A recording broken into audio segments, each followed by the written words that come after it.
Angina Simplified, Guide to Heart Health for Nurses. What is angina?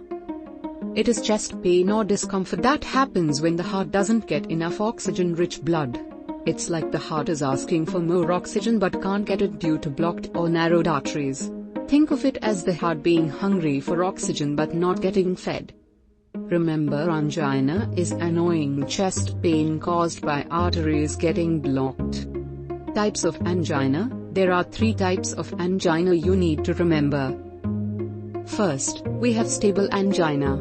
This is the most common. It usually happens during physical activity or stress and goes away with rest or medication, like nitroglycerin. The pain is usually described as a tightness or pressure in the chest.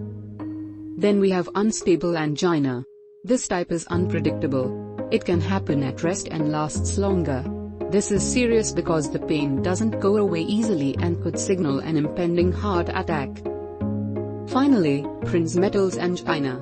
This is rare and happens because of spasms in the arteries.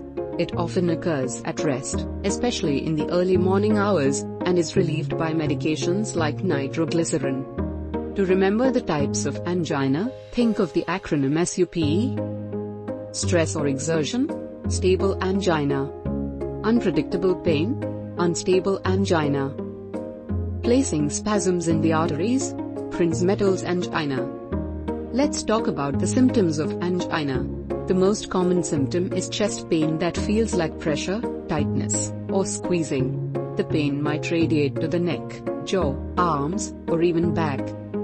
You may also notice shortness of breath, feeling dizzy, nauseous, or sweating.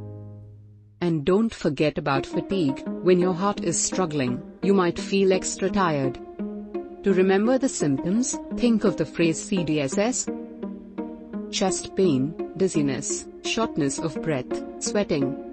Causes and risk factors.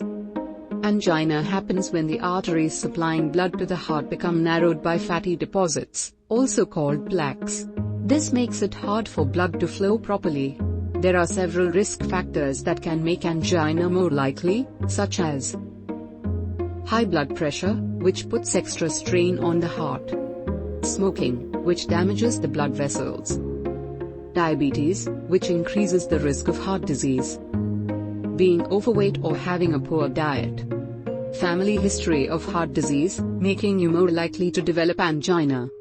To remember the risk factors, think of HSTBA.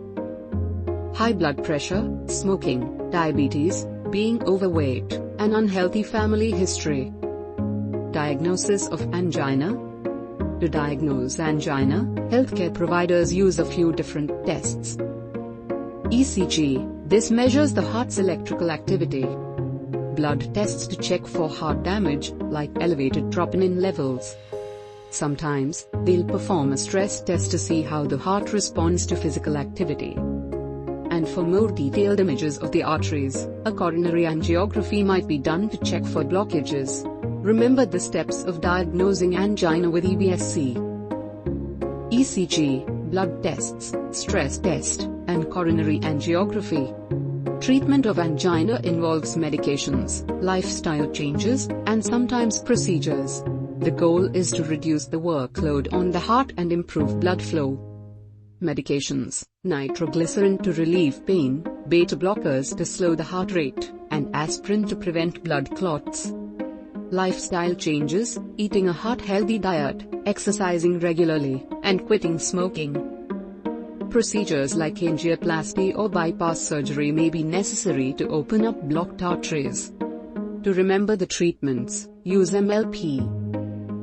Medications, like nitroglycerin, lifestyle changes, and procedures, like angioplasty or bypass surgery. If you liked this video, don't forget to like, comment, and share with your fellow nursing students.